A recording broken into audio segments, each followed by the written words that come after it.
तेजी से बदलती जीवन शैली, खान पान की आदतें और अनदेखी स्वास्थ्य समस्याएं सभी मिलकर आज गंभीर बीमारियों की वजह बन रहे हैं। किडनी और लीवर जैसे अहम अंगों की बीमारियां पहले के मुकाबले अधिक आम होती जा रही हैं और चिंता की बात यह कि अधिकतर मामलों में उनके लक्षण तब सामने आते हैं जब बीमारी काफी बढ़ चुकी होती है।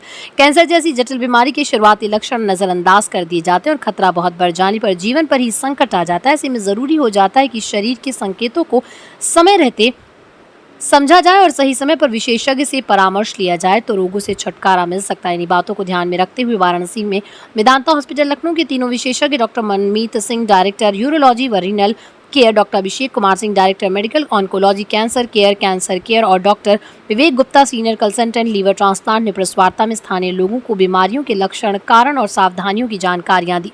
तीनों विशेषज्ञ हर महीने के चौथे बुधवार को वाराणसी में मरीजों को देखेंगे। इस ओपीडी सेवा से पूर्वांचल के लोगों को समय पर बीमारी की पहचान और इलाज का फायदा मिलेगा। चाहे वो दवा के द्वारा, चाहे लेटेस्ट एडवांस टेक्निक्स, लेजर है, प्रोस्टेट कैंसर, पेशाब की थैली का कैंसर, किडनी का कैंसर, जिसमें हम लोग की इच्छा होती है कि किडनी कैंसर में किडनी को मैक्सिमम बचाए। नमस्कार, मैं डॉक्टर मनमीत सिंह, मैं डायरेक्टर यूरोलॉजी, रोबोटिक्स और किडनी ट्रांसप्लांट मेदांता लखनऊ में। आज हम लोग आपके वाराणसी में हैं इसलिए ताकि हम मेदांता लखनऊ को आपके घर में वाराणसी में ला सकें, वहाँ की OPD services, consultation services Varanasi में दे सकें।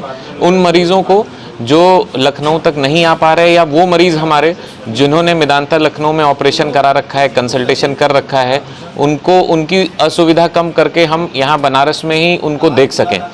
हम लोग प्राइमरीली यूरोलॉजी में प्रोस्टेट, किडनी, पेशाब की थैली, यूरेटर, इनसे संबंधित जितने भी पथरी, कैंसर और कोई भी समस्या होती है उसका जो सबसे लेटेस्ट टेक्नोलॉजी है, चाहे वो लेज़र हो चाहे रोबोट हो, उससे ट्रीटमेंट कर रहे हैं।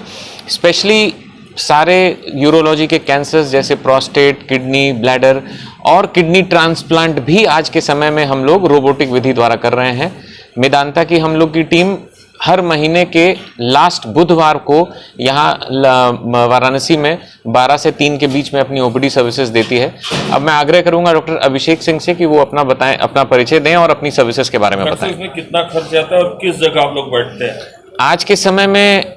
अच्छा, यहाँ पर हम लोग वाराणसी में एज ऑफ नाउ तो उपकार हॉस्पिटल में बैठते हैं शाम को 12 से 3। हम लोग अभी हम लोगों ने अपनी ओपीडी सुविधा को निःशुल्क रखा हुआ है और समय के साथ आगे डिसाइड करेंगे कि ये चीज़ कैसे बढ़ती है। कितना खर्च आता है ऑपरेशन में? देखिए, रोबोटिक सर्जरी में मेदांता लखनऊ में हम लोग बहुत ही मिनिमल, सिर्फ 1.25 लाख रुपए एक्स्ट्रा खर्चा आता है, जो कि ना के बराबर है। जिस तरह से एडवांटेज मिल सकता है आपको, 1.25 लाख रुपए का खर्चा मैं कहता हूँ ना के बराबर है, सिर्फ एक्स्ट्रा 1.25 लाख। उसी तरह रोबोटिक ट्रांसप्लांट में भी सिर्फ 1.25 लाख रुपए का खर्चा आता है। अमूमन एक रोबोटिक प्रोस्टेट सर्जरी का खर्चा 3.5 से 4.5 लाख के बीच में है और एक ट्रांसप्लांट का खर्चा 9 से 10 लाख के बीच में है। मैं डॉक्टर अभिषेक कुमार सिंह हूँ। मैं मेदांता लखनऊ में मेडिकल एंड हेमेटो ऑन्कोलॉजी विभाग में डायरेक्टर के पद पे कार्यरत हूँ। अभी हम लोग आज आपके समक्ष बनारस में आए हुए हैं ये सूचना देने के लिए कि हमारा मेदांता से स्पेशल ओपीडी की क्लिनिक्स जो है वो हर महीने के चौथे बुधवार के दिन लखनऊ में से हम लोग यहाँ पे आते हैं और अपनी ओपीडी सर्विसेज स्टार्ट कर रहे हैं। मैं कॉम्प्रिहेंसिव कैंसर केयर के बारे में आप सब लोग को थोड़ा विस्तार से बताना चाहता हूँ, और वो ये है कि मेडिकल ऑन्कोलॉजी एक कीमोथेरेपी के द्वारा कैंसर का इलाज करता है, सर्जिकल ऑन्कोलॉजी सर्जरी के द्वारा, और रेडिएशन ऑन्कोलॉजी सिकाई के माध्यम से कैंसर का इलाज करता है। वो सारी सुविधाएँ मेदांता लखनऊ में उपलब्ध हैं। यहाँ पे आने का उद्देश्य ये है ताकि हम लोगों को ज़्यादा से ज़्यादा अवेयर कर पाएँ कैंसर के शुरुआती लक्षणों के बारे में, और उन मरीजों को स्क्रीन कर पाएँ जिनको अभी कैंसर के शुरुआती लक्षण दिख रहे हैं, और उनको एक स्पेशलाइज्ड कैंसर डायग्नोसिस के माध्यम से, टेस्ट के माध्यम से उसको कैंसर हम लोग डायग्नोज कर पाएँ।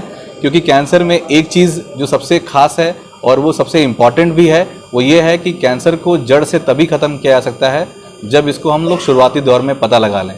तो आप सबके माध्यम से हम यही मैसेज सबको देना चाहते हैं कि अपने अंदर, शरीर के अंदर कोई भी ऐसे लक्षण जो कैंसर के शुरुआती लक्षण हो सकते हैं उनको नज़रअंदाज ना करें, उसको आकर के किसी भी स्पेशलाइज्ड कैंसर स्पेशलिस्ट को दिखाएं। अगर आप हमें दिखाना चाहते हैं तो लखनऊ से हमारी जो स्पेशल टीम आ रही है सबकी कैंसर विभाग की, वो हर महीने के चौथे बुधवार को यहाँ पे हम बनारस में आ रहे हैं, तो हमें भी आप दिखा सकते हैं। जी, मैं डॉक्टर सुनील कुमार सिंह हूँ। मैं liver transplant surgeon Medanta Lucknow में कार्यरत हूँ और मैं यहाँ पे हर चौथे बुधवार, महीने के हर चौथे बुधवार को यहाँ पे आते हैं मेरा विभाग बेसिकली लिवर की बीमारियों से के पेशेंटों को देखता है और ये लिवर बेसिकली लिवर की उन बीमारियों में जिनमें कि लिवर ट्रांसप्लांट की ज़रूरत पड़ सकती है, उनके रोगियों को हम लक्षणों के आधार पे विभाजित करते हैं, जिसमें कि जिनमें रोगियों को ज़्यादा सिम्टम्स, एडवांस सिम्टम्स पैदा हो जाते हैं, तो फिर हम उनको ट्रांसप्लांट के लिए समझाते हैं। तो ट्रांसप्लांट के लिए बेसिकली लिवर की स्टेज होती है जिसमें कि हम लेटर स्टेज में ट्रांसप्लांट की प्रक्रिया करते हैं। ठीक है, तो लिवर ख़राब किन कारणों से होता है? वो हेपेटाइटिस की वजह से ख़राब हो जाता है, अल्कोहल की वजह से ख़राब हो जाता है और कभी कभी ये डायबिटीज़ और अन्य बीमारियों की वजह से भी ख़राब हो जाता है, जिसमें कि ऑटोइम्यून और लिवर कैंसर भी आते हैं।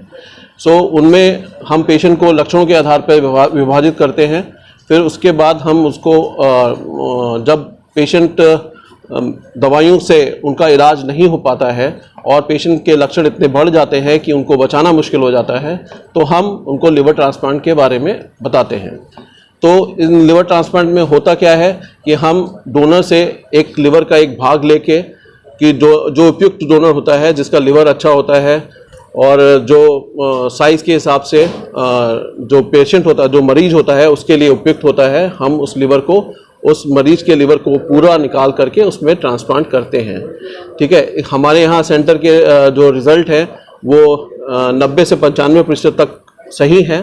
बाकी के 5% में कॉम्प्लिकेशंस होते हैं और ऑपरेशन जो डोनर उपयुक्त होता है वो उसकी उम्र 18 से 55 साल होनी चाहिए और कोई बीमारी ऐसी एडवांस डिजीज़ नहीं होनी चाहिए जिसमें कि हार्ट की डिजीज़ शामिल है और ब्लड शुगर नहीं, लाइक डायबिटीज़ बहुत एडवांस स्टेज में नहीं होना चाहिए, जिससे कि लिवर पे ज़्यादा असर पड़ता है और लिवर काफ़ी फैटी हो जाता है, तो फिर उससे हम फिर लिवर के लिए डोनेशन के लिए नहीं ले सकते हैं। ठीक है, और इन जो भी लिवर के पेशेंट होते हैं उनमें रिकवरी ऑपरेशन के बाद हम उनको 12 से 15 दिन के बीच में हम डिस्चार्ज कर सकते हैं अगर पेशेंट ठीक रहता है, और डोनर को हम 5वें दिन डिस्चार्ज कर देते हैं। ये लिवर की प्रक्रिया बहुत जटिल है। इसमें तमाम जोड़ लगाए जाते हैं जिनमें कि नसें और पित्त की नलियों का जोड़ होता है, जो कि बहुत डेलिकेट होता है। सर्जरी में करीबन 12 से 14 घंटे भी लग जाते हैं और पेशेंट का पोस्ट ऑफ पीरियड सब कुछ इस पर डिपेंड करता है कि क्वालिटी ऑफ लिवर कैसा है। तो डोनर हमारे लिए बहुत इंपॉर्टेंट होता है। हमें एक अच्छा डोनर मिल जाए तो हम, जो एक एडवांस डिजीज़ है जिसमें कि रोगी को बचाना मुश्किल हो जाता है, उनको हम इस विधि के द्वारा बता सकते हैं। इसमें हम रोबोट का भी इस्तेमाल करते हैं डोनर की प्रक्रिया में, जिसमें कि पहले एक बड़ा चीरा लगता था जो इन्वर्टर एल शेप में होता था, और अभी क्या है, अभी हम डोनर का जो लिवर है अंदर ऑपरेट करके निकालते हैं, तो एक छोटा सा चीरा निचले पेट के निचले वाले भाग में लगाते हैं और वहाँ से हम उसको निकाल के और उनको एक बड़े और इंसिडेंट से बचाया जा सकता है।